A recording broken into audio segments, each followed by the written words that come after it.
ውሻ የሰው ሞት ቀድሞ ያውቃል የሚባለው እውነት። ሰላም ጤና ይስጥልኝ፣ እንደምናችሁ። አንዳንዴ ውሻ በቤት ውስጥ ሲያለቅስ ወይም ያልተለመደ ባህሪ ሲያሳይ በቤት ውስጥ ሞት ሊመጣ ነው ብለን እንጨነቃለን። ብዙዎቻችንም ይህን አፈ ታሪክ ሰምተናል። ግን በእርግጠኝነት ውሾች ሞትን የመተንበይ ችሎታ አላቸው ወይስ ይህ ሁሉ የሰው ልጅ ግምት ነው? ዛሬ አፈ ታሪኩን ትተን ሳይንሳዊ እውነታውን በጥልቅ እናያለን። ውሾች የሰው ልጅ ምርጥ ጓደኞች ናቸው፣ ነገር ግን ይህ ጓደኝነታቸው ከምታስቡት በላይ ጥልቅ ነው። አፈ ታሪኩ እንደሚለው ውሾች 6ኛ የስሜት ሕዋሳት አላቸው ይላል። አንድ ሰው በቤት ውስጥ ሲታመም ወይም ሲሞት ውሻ ቀድሞ ያውቃል የሚባለው አባባል የተለመደ ነው።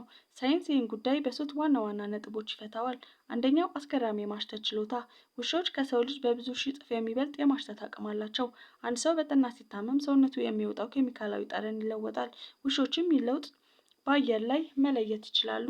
ስለዚህ የሚያለቅሱት ሞትን ስለተነበዩ ሳይሆን በሰውነታቸው ላይ እየሆነ ያለው የጤና መታወክ ስላሸተቱ ነው። ሁለተኛው የባህሪ ንባብ። ውሾች የእኛን ፊት ገጽታ፣ የድምፅ ቃናና የሰውነታችን እንቅስቃሴ በጥንቃቄ ይከታተላሉ። እኛ ስንጨነቅ ወይም ስንፈራ እነሱም ይጨነቃሉ። በቤት ውስጥ ያለውን የጭንቀት ሁኔታ በመረዳታቸው የተነሳ እነሱም ግራ ይጋባሉ፣ ይጨነቃሉ ወይም ይጮሃሉ። ሶስተኛው ስሜታዊ ትስስር። ውሾች የቤተሰብ አባል ሲታመም አጠገቡ የሚቀመጡት ወይም የሚያለቅሱት እሱን ስለሚወዱት ነው። ይህ ለማጽናናት የሚደረግ ጥረት እንጂ የሞት ትንቢት አይደለም። ውሻ ሞትን የሚያውቅ አስማተኛ እንስሳ ሳይሆን ባለቤቱን የሚወድና የጤናቸውን ለውጥ በጠረን የሚረዳ ድንቅ እንስሳ ነው።